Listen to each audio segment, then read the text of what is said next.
So the story I guess I want to talk about is just being in high school. For me, I wasn't allowed to do shows until I could drive myself. That was the rule. So a lot of my friends were in the drama club and everything like that. I just took Bud Stringer's drama class every semester, every chance I had. And Bud would have us put on these devised pieces for the whole school. And our auditorium was sponsored by DuPont, and it was state of the art. And uh, it was just a huge proscenium with a big orchestra pit and big facilities underneath, dressing rooms and all of that. So I always, I just, I yearned for it. And by the time I could actually audition for anything, I was already a senior in high school. And I got too afraid to audition for the first musical.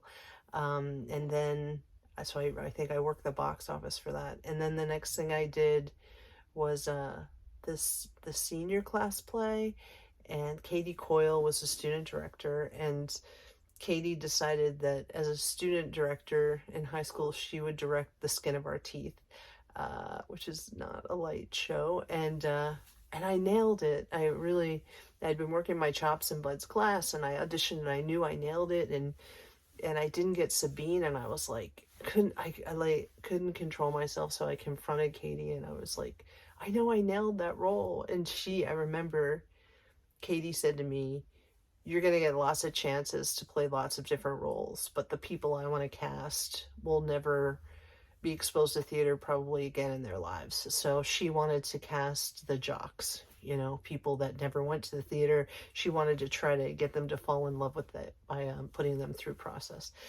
And now I think that's, brilliant. But at the time, I stayed mad for a long time. And we would have secret rehearsals. That's how bad we wanted to work. So we'd have to hide our cars on the other side of the field, down in like a low area, not a ditch, but a depressed area. We have to sneak up in the night and get inside the theater just to get a few more runs in. And we were just really driven. And that, I think, was the first night show I did in high school, although we'd done a lot of, like I said, things for the school during the day when we could squeeze it in. And then came the final big show. And so I went to Bud Stringer, and I was angry because there were only two female roles in it. One was a cafeteria worker, and the other was a mom. And I remember going to Bud and just saying, these aren't my types. There's nothing for me in this. And I was mad because I waited so long. And I think a lot of the other students were just kind of used to it. Like they were being given a role here, given a role there, just used to it. But for me, this was my big, like, one chance. And I would later go to community college and do a lot of shows there, and then be the president of the drama club there, and then relaunch experimental theater there and start directing there. And Katie was very, very right. But for this musical, I didn't know that. And so Bud said, you have to go to the writers' meetings, which made me more angry. Uh, so I had to go to like my ex's house where the writers' meetings were, like in his room. Uh, and I remember that after a few meetings, there ended up being 28 or 30 female roles in that script. And JP, who wanted it to be this thing about like the USSR and Russia and spies and how evil Russia was or whatever. And I was like, that's dumb. And now I look at the world and I'm like, JP was a prophet. And I stole his show from him. But yeah, we just shared the credits and we performed, and I was able to Bud cast me in the main role that I wrote for that too. And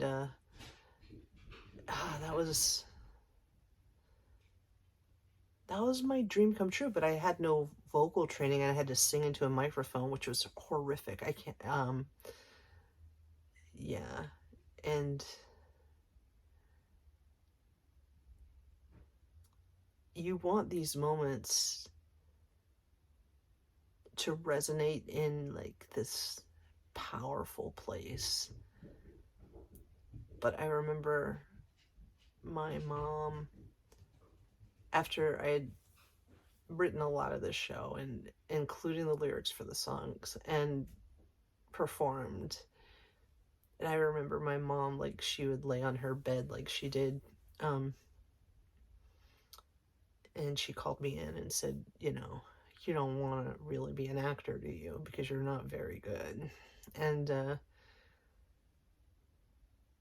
don't know. I remember how much I pretended I didn't care, and because I was a teenager, and really how very deeply that cut.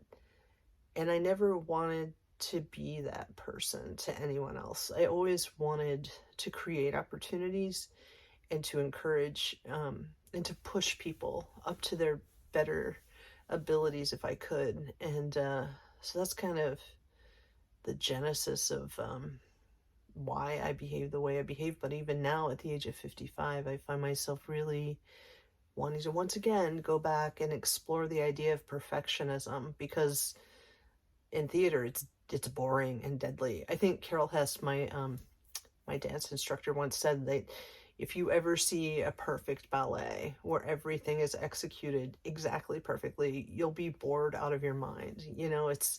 It's the human aspect that makes things dynamic and powerful. And it's even the near misses when it doesn't quite hit, but you show up and you do it again. I mean, that's the beauty and the power of everything that we do. And I think that now that we're living in this time that absolutely lacks humanity, um, we need this. That's just where my head's at today.